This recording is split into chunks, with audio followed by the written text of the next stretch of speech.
Hello guys, welcome to our new video. Today I will show you how to make your Threads account private.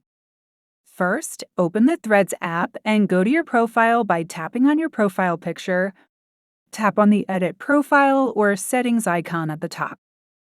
Under Account Settings, look for the Privacy option. Select Private Account to ensure only your approved followers can see your posts. Your Threads account is now private. If this video helped you, don't forget to subscribe to the channel and like and share the video. Thank you for watching.